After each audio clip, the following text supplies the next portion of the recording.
शांति। आज की मुरली में शिव बाबा कहते हैं, मीठे बच्चे, अभी तुम्हें निंदा स्तुति, मान अपमान, दुख सुख सब कुछ सहन करना है। तुम्हारे सुख के दिन अभी समीप आ रहे हैं। आज का प्रश्न है, बाप अपने ब्राह्मण बच्चों को कौन सी एक वार्निंग देते हैं? बच्चे कभी भी बाप से रूठना नहीं। अगर बाप से रूठेंगे तो सदगति से भी रूठ जाएंगे। बाप वार्निंग देते हैं, रूठने वालों को बड़ी कड़ी सज़ा मिलेगी। आपस में या ब्राह्मणी से भी रूठे तो फूल बनते बनते कांटा बन जाएंगे। इसलिए बहुत बहुत खबरदार रहो। बाबा कहते हैं, मीठे मीठे सकीलधे बच्चों ने जो गीत सुना आज, तुम बच्चों के जो भी जन्म जन्मांतर के दुख हैं सब दूर हो जाने चाहिए। इस गीत की लाइन सुनी, तुम जानते हो अभी हमारा दुख का पार्ट पूरा होता है और सुख का पार्ट शुरू होता है। जो पूरी रीति नहीं जानते हैं वह किसी न किसी बात में दुख ज़रूर देखते हैं। यहाँ बाबा के पास आने से भी कोई ना कोई प्रकार का दुख भासेगा। बाबा समझ सकते हैं। बहुत बच्चों को तकलीफ़ होती होगी। जब तीर्थ यात्रा पर जाते हैं तो कहाँ भीड़ होती है, बरसात पड़ जाती है, कभी तूफ़ान लग पड़ते हैं। जो सच्चे भक्त होंगे वह तो कहेंगे क्या हर्जा है, भगवान के पास जाते हैं। भगवान समझकर ही यात्रा पर जाते हैं। ढेर के ढेर भगवान हैं मनुष्य के। तो जो अच्छे मजबूत होते हैं वह तो कहते हैं हर्जा नहीं है। अच्छे काम में हमेशा विघ्न पड़ते हैं, वापस लौट कर थोड़े ही जाएंगे। कोई कोई तो लौट भी जाते हैं। कभी विघ्न पड़ते हैं, कभी नहीं भी पड़ते हैं। बाबा कहते हैं, बच्चे, यह भी तुम्हारी यात्रा है। तुम कहेंगे हम बाप के पास जाते हैं, वह बाप सबके दुख हरने वाला है। यह निश्चय है। आजकल देखो मधुबन में कितनी भीड़ है। बाबा को आना रहता है तो बहुतों को तकलीफ़ भी होती है। पट में सोना पड़ता है। बाबा थोड़े ही चाहता है बच्चों को पट में सुलाएं, परंतु ड्रामा अनुसार भीड़ हो गई है। कल पहले भी हुई थी, फिर होगी। इसमें कोई दुख नहीं होना चाहिए। यह भी जानते हैं पढ़ने वाले कोई तो राजा बनेंगे, कोई फिर रंक भी बनेंगे, कोई तो ऊंचा मर्तबा, कोई का कम, परंतु सुख ज़रूर होगा। यह भी बाबा जानते हैं। कोई बहुत कच्चे हैं तो कुछ भी सहन नहीं कर सकते हैं।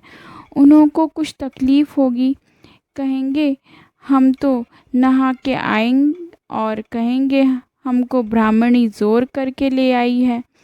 ऐसे भी होंगे जो कहेंगे हमको ब्राह्मणी ने नाहक फंसाया है। पूरी पहचान नहीं है कि विश्वविद्यालय में आए हैं। इस समय की पढ़ाई से कोई तो राव बनेंगे, कोई रंक भी बनने वाले हैं भविष्य में। यहाँ के अंक और राव में, वहाँ के रंक राव में दिन रात का फ़र्क होता है। यहाँ के राव भी दुखी हैं तो रंक भी दुखी हैं। वहाँ दोनों सुखी रहते हैं। यहाँ तो है ही पतित विकारी दुनिया।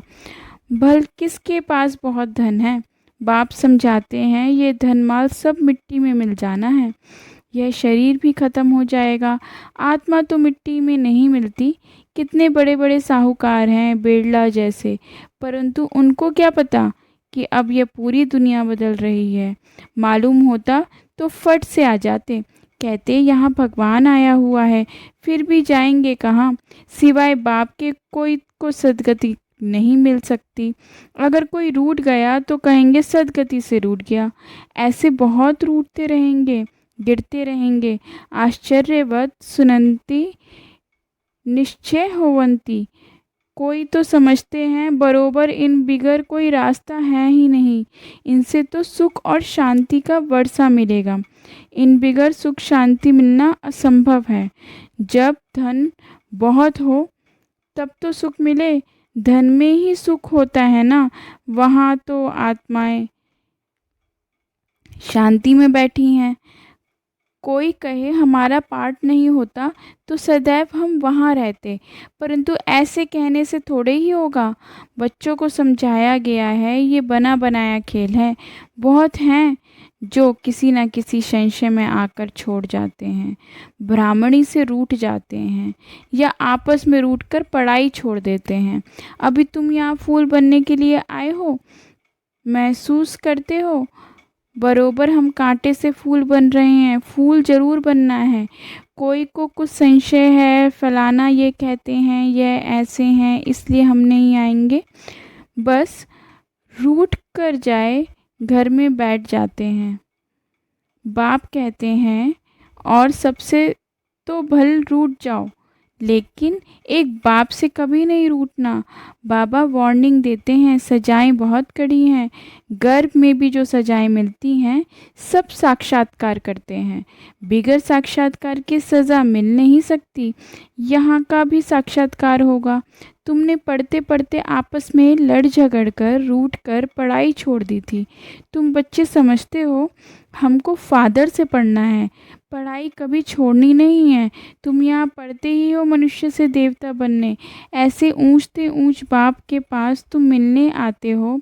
कभी जास्ती आ जाते हैं, ड्रामा अनुसार कुछ तकलीफ़ हो पड़ती है। बच्चों के अनेक तूफान आते हैं, फलानी चीज़ ना मिली, यह नहीं मिला, यह तो कुछ भी नहीं है। जब मौत का समय आएगा तो अज्ञानी मनुष्य कहेंगे हमने क्या गुनाह किया है, नाहिक जो हमें मारते हैं। उस पिछाड़ी के पाठ को ही कहा जाता है खूने नाहिक पाठ। अचानक बॉम्ब्स गिरेंगे, ढेर के ढेर मरेंगे, ये खूने नाहिक हुआ ना। अज्ञानी मनुष्य ऐसे चिल्लाएंगे। तुम बच्चे तो बहुत खुश हो क्योंकि तुम जानते हो इस दुनिया का विनाश होना ही है। अनेक धर्मों का विनाश ना हो तो एक सद्धर्म की स्थापना कैसे होगी। सतयुग में एक आदि सनातन देवी देवता धर्म था। किसको क्या पता सतयुग आदि में क्या था। यह तो पुरुषोत्तम संगम युग है। बाप आए ही हैं सबको पुरुषोत्तम बनाने। सबका बाप है ना।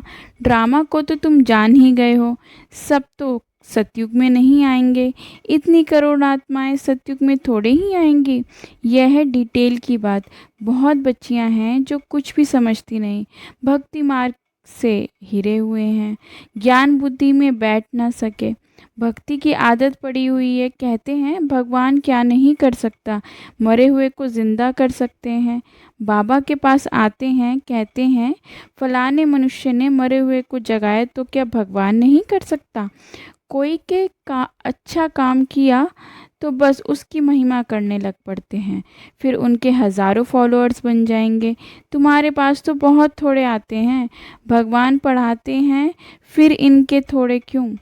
ऐसे बहुत कहते हैं अरे यहाँ तो मरना होता है, वहाँ तो कनरस है। बड़े भबक से बड़े गीता बैठ के सुनते हैं और भक्त लोग सुनाते भी हैं। यहाँ कनरस की बात नहीं, तुमको सिर्फ कहा जाता है बाप को याद करो। गीता में भी यह अक्षर है, मन मना भव। बाप को याद करो तो विकर्म विनाश होंगे। बाप कहते हैं अच्छा ब्रह्माणी से या सेंटर से रूठ जाते हो, अच्छा यह तो काम करो और संग तोड़ अपने को आत्मा समझो। एक बाप को याद करो, बाप ही पतित पावन है। बस बाप को याद करते रहो, सुदर्शन चक्र फिराते रहो। इतना याद किया तो भी स्वर्ग में ज़रूर आएंगे। स्वर्ग में ऊंच पद तो पुरुषार्थ के अनुसार ही मिलेगा। प्रजा बनानी पड़ती है, नहीं तो राजाई किस पर करेंगे। जो बहुत मेहनत करते हैं ऊंच पद भी वही पाएंगे। ऊंच पद के लिए ही कितना माता मारते हैं। पुरुषार्थ बिगर कोई रह नहीं सकता। तुम बच्चे जानते हो ऊंचते ऊंच पवित्र पावन बाप है। मनुष्य महिमा भले ही गाते हैं परंतु अर्थ नहीं समझते हैं। भारत कितना साहूकार था। भारत में स्वर्ग, वंडर ऑफ वर्ल्ड, वह 7 वंडर्स माया के। सारे ड्रामा में ऊंचते ऊंच स्वर्ग है, नीचते नीच नर्क है। अभी तुम बाप के पास आए हो, जानते हो मीठा बाबा इतना ऊंचते ऊंच ले जाते हैं, उनको कौन भूलेंगे। भले कहाँ भी बाहर जाओ, सिर्फ एक बात याद रखो, बाप को याद रखो। बाप ही श्रीमत देते हैं। भगवानुवाच है ना कि ब्रह्म भगवानुवाच। बेहद का बाप बच्चों से पूछते हैं, बच्चे हम तुमको इतना साहूकार बनाकर गए, फिर तुम्हारी दुर्गति कैसे हुई? परंतु सुनते ऐसे हैं जैसे कुछ भी समझते नहीं। तो बच्चों को थोड़ी तकलीफ होती है, सुख दुख स्तुति निंदा भी सब सहन करना पड़ता है। यहाँ के मनुष्य देखो कैसे हैं, प्राइम मिनिस्टर को भी पत्थर मारने में देरी नहीं करते हैं। कहते हैं स्कूल के बच्चों का न्यू ब्लड है, बहुत महिमा करते हैं उनकी, समझते हैं ये फ्यूचर का न्यू ब्लड है। परंतु वही स्टूडेंट खुद दुख देने वाले निकल पड़ते हैं, कॉलेज को आग लगा देते हैं, एक दो को गाली देते रहते हैं। बाप समझाते हैं दुनिया का क्या हाल है। ड्रामा का एक्टर होकर भी ड्रामा के आदि मध्य अंत और मुख्य एक्टर्स आदि को नहीं जानते हैं, तो उन्हें क्या कहें? बड़े ते बड़ा कौन है, उसकी बायोग्राफी तो जाननी चाहिए ना। कुछ भी नहीं जानते। ब्रह्मा विष्णु शंकर का क्या पार्ट है, धर्म संस्थापकों का क्या पार्ट है। मनुष्य तो अंधश्रद्धा में आकर सबको प्रेसिपिटर कह देते हैं। गुरु तो वह है जो सद्गति करता है। अब सर्व का सरगति दाता तो एक ही परमात्मा है, वह परम गुरु भी है, फिर नॉलेज भी देते हैं। तुम बच्चों को पढ़ाते भी हैं, उनका पार्ट ही वंडरफुल है। धर्म की स्थापना करते हैं और सभी धर्मों को खलास भी करते हैं। और तो सिर्फ धर्म स्थापन करते हैं, स्थापना और विनाश करने वाले को ही गुरु कहेंगे ना। बाप कहते हैं मैं कालों का काल हूँ। एक धर्म की स्थापना और बाकी सभी धर्मों का विनाश हो जाएगा, अर्थात इस ज्ञान यज्ञ में स्वाहा हो जाएंगे। फिर ना कोई लड़ाई लगेगी, ना यज्ञ रचा जाएगा। तुम सारे विश्व के आदि मध्य अंत को जानते हो, और तो सभी नेति नेति कहते हैं। तुम ऐसे थोड़े ही कहेंगे। बाप बिगर और कोई समझा ना सके। जो तुम बच्चों को बड़ी खुशी होनी चाहिए, परंतु माया का सामना ऐसे होता है जो याद ही मिटा देती है। तुम बच्चों को दुख सुख मान अपमान सहन करना है। यूँ तो यहाँ कोई अपमान किया ही नहीं जाता। अगर कोई भी बात है तो बाप को रिपोर्ट करनी चाहिए। रिपोर्ट नहीं करते तो बड़ा पाप लगता है। बाप को सुनाने से झट उनको सावधानी मिलेगी। इस सर्जन से छिपाना नहीं चाहिए, यह भारी सर्जन है। ज्ञान इंजेक्शन, इनको अंजन भी कहते हैं। अंजन को ज्ञान सुरमा भी कहा जाता है। जादू आदि की तो बात ही नहीं है।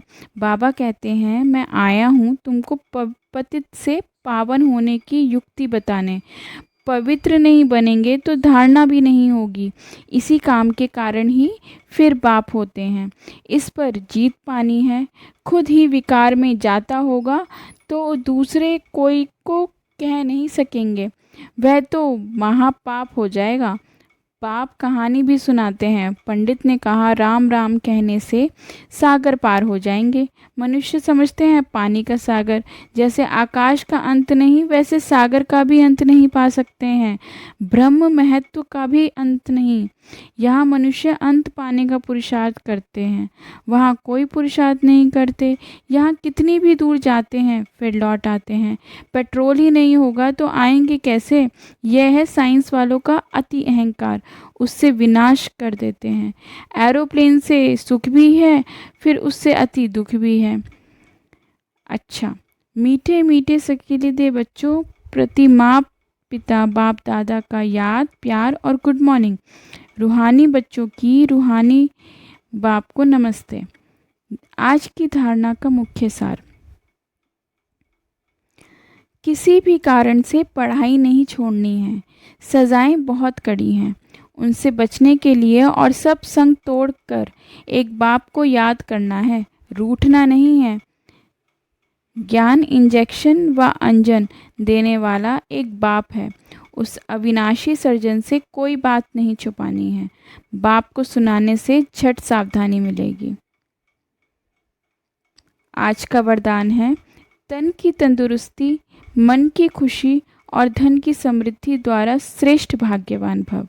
अर्थात संगम युग पर सदा स्व में स्थित रहने से तन का कर्म भोग सूली से काटा हो जाता है।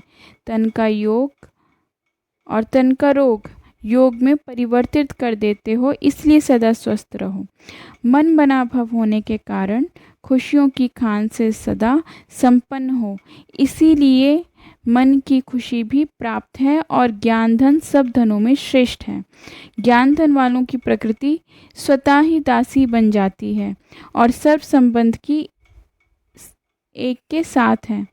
संपर्क भी होली हंसों से है, इसलिए श्रेष्ठ भाग्यवान का वरदान स्वतः प्राप्त होता है। आज का स्लोगन, याद और सेवा दोनों का बैलेंस ही डबल लॉक है। अव्यक्त इशारे। आत्मिक स्थिति में रहने का अभ्यास करो और अंतर्मुखी बनो। अर्थात जैसे अनेक जन्म अपने देह के स्वरूप की स्मृति नेचुरल रही है, वैसे ही अपने असली स्वरूप की स्मृति का अनुभव थोड़ा समय भी नहीं करेंगे क्या?